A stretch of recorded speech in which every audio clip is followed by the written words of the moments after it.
Hi guys, welcome to this Photoshop tutorial. Today we're going to look at smart objects. What is a smart object and why do we need to use them? Well, I have this picture here and the first thing I'll do, I'm going to right click and convert to smart object. Now essentially it just sits there like a layer, you don't really notice anything different.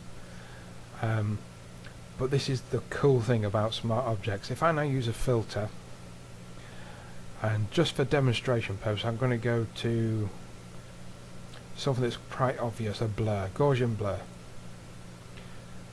And I'm going to have that turned up pretty high.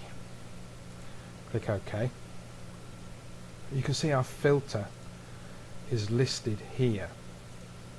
So we have a mask and our actual filter.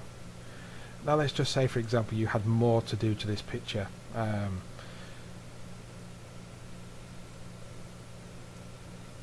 I'm just going to put a few shapes on there, and we'll pretend this was our editing process that we were going through.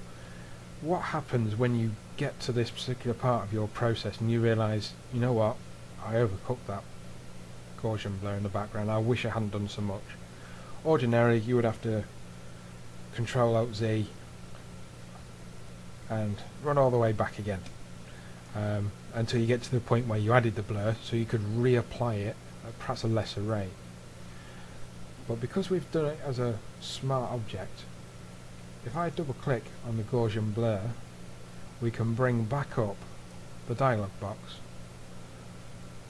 and I can bring that down or further up. I can make all the changes I want without having to undo all the work that I've done since I first applied it. When you've finished all this, you can click out on the flyout menu, flatten image, or flatten it all back down, and it's no longer a smart object. If you are fortunate enough to be using Photoshop CC, you can even use the camera raw filter as a smart filter. How cool is that? Right click, convert to smart object. All the items from your filter menu, including the camera raw filter,